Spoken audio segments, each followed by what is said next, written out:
Hi friends, welcome to London Tamil kitchen. இன்றைக்கி நான் ஒரு ஹெல்த்தி ரெசிபியோடு வந்திருக்கிறேன். குரக்கன்மா இடியப்பம். இந்த குரக்கன்மா இடியப்பம் டயபெட்டிஸ் இருக்கிறார்கள் சாப்பிட்றது நல்லது. இந்த குரக்கன்மா இடியப்பம் எப்படி செய்கிறேன்னு சொல்லி பார்ப்போம் வாங்க. குரக்கன்மா இடியப்பம் செய்ய தேவையான பொருட்கள்: 250 கிராம் குரக்கன்மா எடுத்து வச்சுக்கிறேன். அதை சின்ன கண் அரைப்பட்டியால் அரைச்செடுக்கும். 50 கிராம் வறுத்த அரிசிமா, அதையும் இந்த குரக்கன் மாவுக்குள்ளே அரைச்சி போடணும். இதுக்குள்ள பார்த்தீங்களா சின்ன கட்டைகள் இருக்குது. இது நாங்கள் இடியப்பம் புளியேக்கில்ல இடியப்ப கண் அடைச்சிடும். அதுக்காண்டி தான் நாங்கள் சின்ன கண் அரைப்பட்டியால் அரைச்சி எடுக்கணும். அதோட இடியப்பம் புளியவும் கஷ்டமாக இருக்கும். 1/2 டீஸ்பூன் உப்பு எல்லாத்தையும் சேர்த்து நல்லா மிக்ஸ் பண்ணி விடணும்.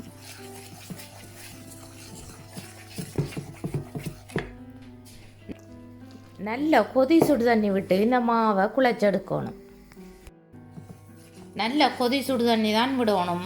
இந்த குரக்கன்மா இடியப்பத்துக்கு கொஞ்சம் தண்ணித்தன்மையாக இந்த மாவை குழைச்செடுக்கணும். இடியப்ப உரலுக்களால் புளியக்கூடிய மாதிரி இருக்கணும்.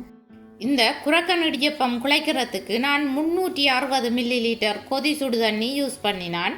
நீங்கள் உங்களுக்கு தேவையான அளவு கொதி சுடு தண்ணி விட்டு குழைச்செடுக்கலாம். இடியப்ப உரலுக்குள்ள மாவை போடணும்.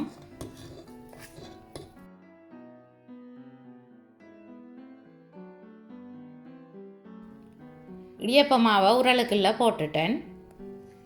இடியப்ப தட்டில் இடியப்பத்தை புளிகிறேன். இந்த இடியப்பம் ஈஸியாக புளியக்கூடிய மாதிரி இருக்கும்.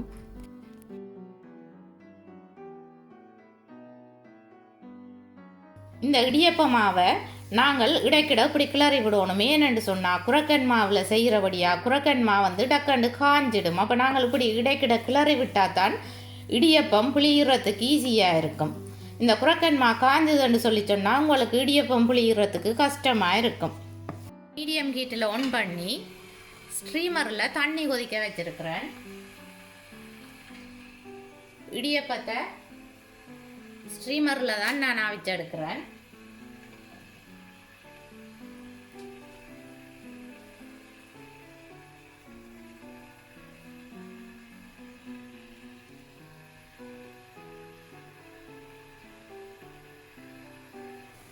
மூடியால் மூடி இந்த இடியப்பத்தை அவிய விடணும்.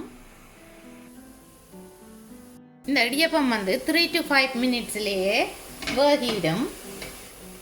இந்த இடியப்பம் அவிஞ்சிட்டுதோன்னு பார்க்க இப்படி டச் பண்ணி பார்த்தீங்களான்னு சொல்லி சொன்னால் உள்ளுக்கு அமராது, அதோட கையிலையும் ஸ்டிக் பண்ணாது. இப்போ இந்த இடியப்பம் அவிஞ்சிட்டுது.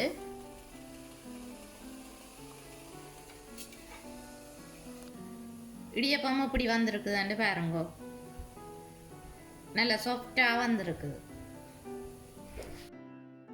இடியப்பம் எப்படி வந்திருக்குன்னு பார்த்தீங்களா? நான் இடியப்பத்தட்டுக்கு ஆயில் ஒன்றுமே பூசையில் ஈஸியாக எடுக்கக்கூடிய மாதிரி இருக்கும்.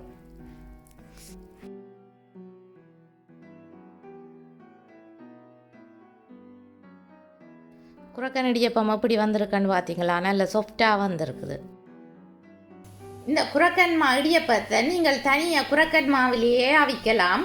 நான் அரிசி மா கொஞ்சம் போடுறேன். நான் அப்படின்னு சொல்லி சொன்னால் இந்த குரக்கன் இடியப்பம் காஞ்ச மாதிரி இருக்காது, சாஃப்டாகவே இருக்கும். நீங்கள் இந்த இடியப்பத்தை அடுத்த நாள் சாப்பிட போகிறீங்களன்னு சொல்லி சொன்னால் ஸ்டீம் பண்ணிட்டு சாப்பிட்டீங்களன்னு சொல்லி சொன்னால் தான் இடியப்பம் ஃப்ரெஷ்ஷாகவே இருக்கும். சுகர் இருக்கிறாக்கள் குரக்கன் மா சாப்பிட்றது நல்லது. நீங்கள் இந்த இடியப்பத்தை செய்து சாப்பிட்டீங்களன்னு சொல்லி சொன்னால் விரும்பி சாப்பிடக்கூடிய மாதிரி இருக்கும், ஹெல்த்தியாகவும் இருக்கும். உங்களுக்கு இடியப்பத்தை பிச்சு காட்டுறேன்னு பாருங்கோ. நல்ல சாஃப்டாக வந்திருக்குது.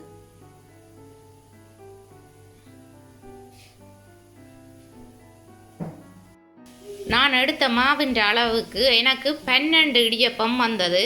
நல்ல மொத்த இடியப்பமாக தான் நான் புளிஞ்செடுத்தேன். நீங்கள் சின்ன புளிஞ்சிங்களான்னு சொல்லி சொன்னால் 15 இருந்து 20 இடியப்பத்துக்குள்ளே வரும். என்னுடைய வீடியோ பார்த்ததுக்கு ரொம்ப நன்றி. நீங்களும் இந்த குரக்கன் இடியப்ப ட்ரை பண்ணி பார்த்து எப்படி வந்தேன்னு சொல்லி எனக்கு கமெண்ட் போடுங்கோ. மீண்டும் இன்னும் ஒரு குக்கிங் வீடியோவில் உங்களை சந்திக்கும் வரை உங்களிடமிருந்து விடைபெறுவது உங்கள் மதி. பாய்.